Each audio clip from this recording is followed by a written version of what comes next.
বিদেশ আর আমাদের প্রাক্তন যে সরকার ছিলেন তারা যে আয়নাঘর বানাইছিল, এই আয়নাঘরের সাথে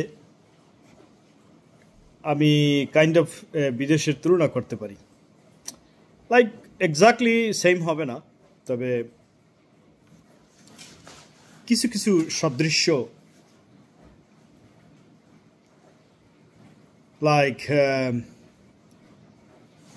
এখানে পয়সা ইনকাম করা যায়, টাকা পয়সা ইনকাম করা যায়, গাড়ি বাড়ি নারী সব কিছুই হাতের নাগালে, একটু যদি ব্রেইন থাকে। বাট প্রবলেমটা হচ্ছে যারা আমার মতো বেশি বেশি মানুষের সাথে চলতে পছন্দ করে, নিজের কালচারকে পছন্দ করে, নিজের দেশের খাদ্য খাদককে পছন্দ করে, নিজের দেশের পাড়া প্রতিবেশীর সাথে ওঠা বসা করতে পছন্দ করে, দোকানে, তারপরে বাসার আশেপাশে বা আপনার নির্দিষ্ট এলাকার মধ্যে আড্ডা মারতে পছন্দ করে, বন্ধুবান্ধবের সাথে চলতে পছন্দ করে, মানে আমার টাইপের, আমি এইগুলো পছন্দ করি আর কি, আমার টাইপের মানুষরা যারা আছেন। তারপরে যারা ফ্যামিলি সিক, বাবা মাকে মিস করে, ভাই বোন আত্মীয় স্বজন পাড়া প্রতিবেশী সকলকে যারা মিস করেন, তাদের সকলকে নিয়ে যারা একসাথে সংঘবদ্ধভাবে বসবাস করতে পছন্দ করে, তারপরে খাবার টেবিলে, ডিনার টেবিলে বাবা মা ভাই বোন বড় ফ্যামিলির সদস্যদেরকে নিয়ে একসাথে যারা খাইতে পছন্দ করে, তাদের জন্য এটা একটা আয়নাঘর বিদেশ। এর কয়েকটা রিজন বলি। এই যে মোবাইল ফোন বাইরাবার পরে এখন এই হেডফোন, আপনারা কি বলেন, ইয়ারফোন, হেডফোন, এটাকে অ্যাকচুয়ালি হেডফোন বলা হয়, কেউ কেউ ইয়ারফোনও বলে, বোথ আর রাইট। বাট এই হেডফোন আমার মনে হয়, আমি যেখানে থাকি অর্থাৎ ডাবলিনে, আয়ারল্যান্ডে, ডাবলিন সিটিতে আর কি, almost I would say 99% people using this, except the very little tiny children, they are not using, but they are using like mobile phone but not the headphone. But বুড়ারা, আই মিন 90 বছর 100 বছর হয়ে গেছে, 110 বছর হয়ে গেছে, তারাও headphone use করে। এটা বলার কারণ হচ্ছে এই হেডফোন দিয়া নিজে বাদশা নিজে ফকির। কোনো মানুষের সাথে কথা বলে না, কোনো মানুষ সাহায্য চাইলে পার্থসাধ্যদেরকে সাহায্য করে না, ঠেকলে সাহায্য করে, এরকম আর কি।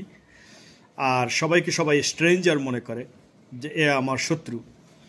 তারপরে কালা ধলা এটার একটা ব্যাপার তো আছেই, যে বর্ণ আর কি, বর্ণ রঙের একটা ব্যাপার আছে। তারপরে আবার ভাষাগত সমস্যা আছে। বেশিরভাগ মানুষই ধরেন ফ্লুয়েন্টলি ইংলিশ বলতে পারে না, তারপর বলতে পারলেও এদের মন জোগাইতে পারে না। তারপরে আমাদের শারীরিক সক্ষমতার একটা ব্যাপার আছে, ওরা অনেক বড় সড়ো, লম্বা চোরা, শক্তপোক্ত, হ্যাঁ, আমরা আবার ছোটোখাটো। হ্যাঁ, তো বিশেষ করে এশিয়া মহাদেশের মানুষ তো ছোট, খুব কম সংখ্যক মানুষই একটু লম্বা চোরা হয়, বাকি সব মাই সাইজ, লাইক 5 ফুট 8 ইঞ্চি এরকম আর কি, 7 ইঞ্চি 8 ইঞ্চি 6 ইঞ্চি। সো এখন একজন রাখাল যখন সে মাঠে গরু চড়ায়, গরু নিয়ে যখন যায়, অনেক রাখাল দেখবেন গরুর সাথে কথা বলে। লাইক আমি আর কি এরকম ফিল করি, আমার চারিদিকে মানুষ আছে, আমি মানুষের সঙ্গে কথা বলতে পারি না, আমি একলা কথা বলি, হাঁটি আর কথা বলি। তারপরে যখন কোনো পার্কে, বা আপনি পার্কে যাবেন, বা বেশিরভাগ জায়গায় জনশূন্য, কারণ এত বড় একটা দেশ, ঠিক same size of Ireland, Bangladesh, বাংলাদেশের মতো সেম সাইজ, একটু একটু ছোট, বাট মাত্র 50 লক্ষ মানুষের বসবাস। এর এর 30 লক্ষ মনে করেন এই দেশি, আর 20 লক্ষ বিদেশি, মানে আমার মতো আর কি, প্রবাসী প্রবাসী আমরা যদিও এই দেশের সিটিজেন, বাট অ্যাকচুয়ালি আমরা আসলে ওই সিটিজেন না, বাই বর্ন অথবা আমার গোষ্ঠী জ্ঞাতি তো আর এই দেশি আইরিশ না। সো আমাদের কালার চেঞ্জ হইতে মেবি আরও সামনে 200-300 বছর লাগবে এদের কালারে আসতে। আমার ছেলে মেয়ে, তারপর তাদের ছেলে মেয়ে, তাদের ছেলে মেয়ে, নাতি পুতি, তারা মেবি এই কালারটা পাইতে পারে, মেবি রক্ত ধীরে ধীরে চেঞ্জ হইতে হইতে। সো এই জন্যই আর কি এটা একটা ছোট্ট উদাহরণ দিলাম। একটা ছোট্ট ভিডিওতে অলরেডি 6 মিনিট হয়ে গেছে। ছোট্ট ভিডিওতে সব কিছু বলা যায় না। তো বিদেশ হলো যারা হোমসিক, এক কথায় এদেরকে হোমসিক বলে, লাইক মি, আমি হোমসিক। আমার কাছে এই বিদেশটা এটা হচ্ছে একটা Aynaghor.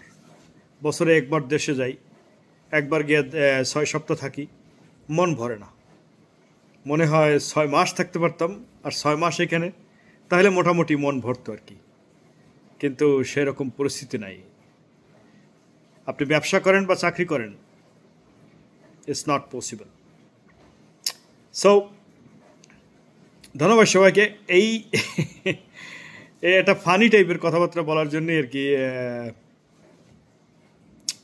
nothing to do. I have nothing to do. So it's just boring all the time. So কেন বোরিং এটা আপনাদের সঙ্গে শেয়ার করলাম আর কি।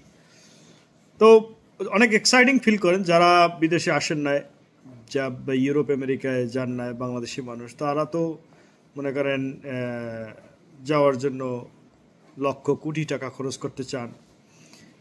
হ্যাঁ যান, পয়সার দরকার আছে জীবনে, টাকা পয়সা ইনকামের প্রয়োজন আছে, কিন্তু আমার মতো লোক হইলে বেশি পয়সার প্রয়োজন নাই।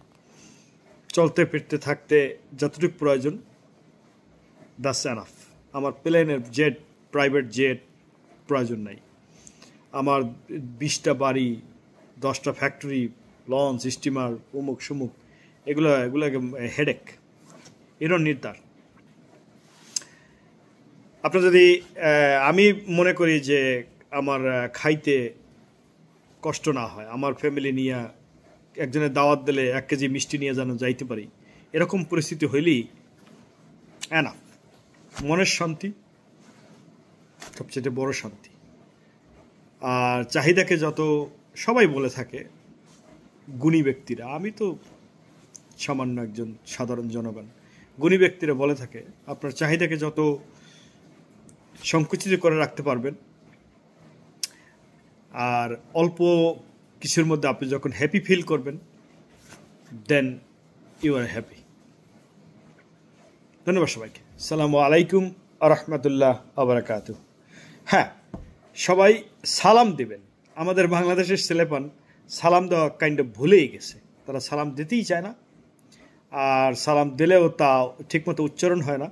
সামকুম, সালকুম, সালাম আলাইকুম, এগুলা ব্যঙ্গ করা হয়। কেউ যদি সালাম দেওয়া বাবারা, ভাইরা, আব্বারা, তোমরা আসসালামু আলাইকুম ওয়া রাহমাতুল্লাহ ওয়া বারাকাতুহু এতদূর না বললেও হবে, আসসালামু আলাইকুম অন্তত এরকম এতটুকু বললে। ধন্যবাদ সবাইকে।